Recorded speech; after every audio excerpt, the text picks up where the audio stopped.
बिस्मिल्लाहिर्रहमानिर्रहीम। अभी मैं आपको अपनी एक नज़्म सुनाने लगा हूँ, उस पे छोटी सी डिस्कशन कर लेते हैं कि उसका बैकग्राउंड क्या है। आज से कुछ बरस पहले, मेरा ख्याल है कि इस बात को तकरीबन 4 बरस हो गए होंगे, साढ़े 3-4 बरस हो गए होंगे, मुझे एक दिन चकाचक बैठे हुए बेल्स पैलेसी हो गई। उर्दू में जो लोग समझते हैं उसको लकवा भी कह सकते हैं। और I was sitting fine in my home and suddenly एकदम मुझे ये एहसास हुआ कि मेरी आंख में खिंचाव पैदा हो रहा है और मेरा चेहरा कुछ एक तरफ से मूव नहीं कर रहा। मैंने शीशे के सामने जाके देखा है तो मुझे एक बड़ी खौफनाक किस्म की शक्ल नजर आई, क्योंकि मेरा एक चेहरा एक तरफ से बहुत ज़्यादा लटक चुका था। मेरी एक तरफ से आंख इतनी ज़्यादा खुल चुकी हुई थी कि वो सब कुछ एक अजीब हालत हुई हुई थी और ये सारी स्किन खींच के नीचे आई हुई थी।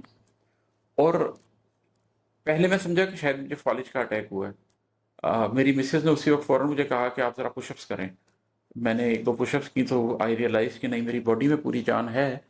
Whatever is happening at this particular place, वो सिर्फ इसी जगह पर हो रहा है।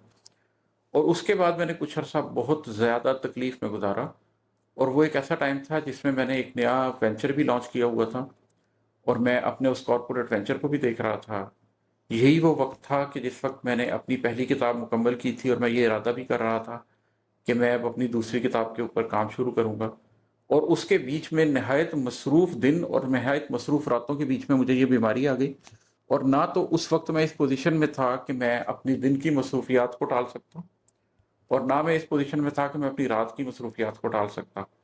लेकिन वो तकलीफ जिस तरीके से मुझे खा रही थी और जिस तरीके से वो 1-1.5 महीना उसने मुझे मुख्तलिफ चीज़ें करने से रोका, दुनियावी तौर पर भी और दीनी तौर पर भी, और मेरी हिम्मत को जिस तरीके से कम करने की कोशिश की, तो ये उसके ऊपर नज़्म है। और ये नज़्म उस बीमारी की हालत में ही लिखी गई थी जब मैं शदीद बीमार था। तो ये मैं आपको सुनाता हूँ। हुई तो मुझे खैर बेल्स पॉलिसी पैलेसी थी, लेकिन जो चीज़ मैं महसूस कर रहा था, जो मफलूज होने का एहसास मैं महसूस कर रहा था, उसको सामने रखते हुए मैंने इस नज़्म का उन्वान रखा है फालिज।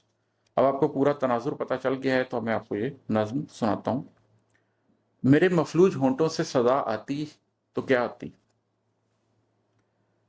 करोड़ों पल बिताए थे खुशी के आस्तानों पर, कोई किस्सा धरा रहता था हर लम्हा दहानों पर। न जाने कितने दिन काटे थे यकसर मुस्कुराने में, कभी लम्हाते इशरत में, कभी यूं ही बहाने में।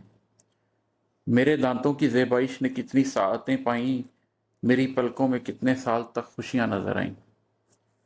न जाने कितने बरसों तक हंसा हूँ खिल खिला कर मैं, न जाने कितने सालों से मिला हूँ सर उठाकर मैं।